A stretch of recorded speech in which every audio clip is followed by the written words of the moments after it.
Nation's biggest retailers and banks are scrambling to plug a massive email security hole tonight. The company that manages email operations got breached.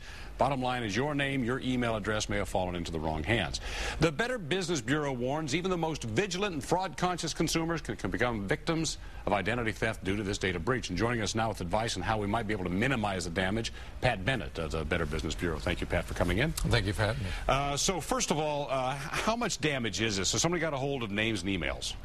Well, you know, fortunately, it's only names and emails and not financial information or personal information. However, it does run a high risk of a phishing attack that can happen to your inbox. And phishing, basically, first of all, phishing is spelled P-H, but really it is like fishing. They're throwing out a hook and a sinker and some bait, and they're hoping you take it, right? That's correct. So some things to look out for is, you know, legitimate businesses will not send you emails that are asking for financial information or personal information. A lot of these emails start with a line that says your account has been compromised or your account needs to be updated.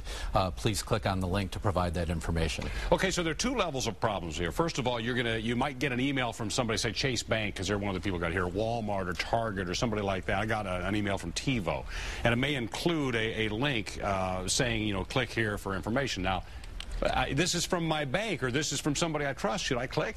No, absolutely not. The scammers are very, very savvy. They know how to create these emails that look legitimate. So you're better off going directly to the source of the company. Go to their website, contact them through their contact information on their website or their phone number off your bank statement. Now, we know how a lot of these viruses work. You click on a link and it automatically does something you may not even know happens. It may jump, you may have one of those Trojan horse kind of viruses that gets into your computer. Are we seeing any evidence this kind of thing is happening with this particular attack that we just witnessed, or do we even know the scope of this yet? Well, we really don't know the scope of it yet.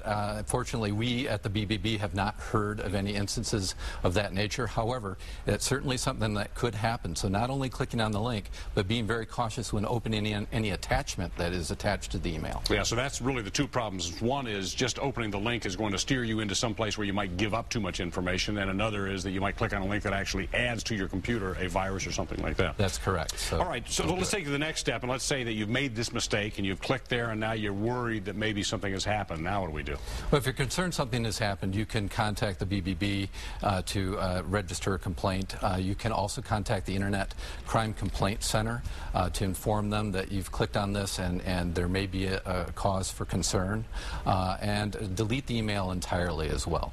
Okay, you haven't gotten any specific complaints on this one yet, but again, this is fairly early. We just started hearing about it this That's correct. weekend. All right, well, Pat, thank you very much for coming in and helping us out. And as always, you can get a hold of the Better Business Bureau at your web address again. www.bbb.org. That's an easy one to remember, and if you can't remember it there, we've got it at WXYZ.com. Pat, thank you very much. Thank you. Diana?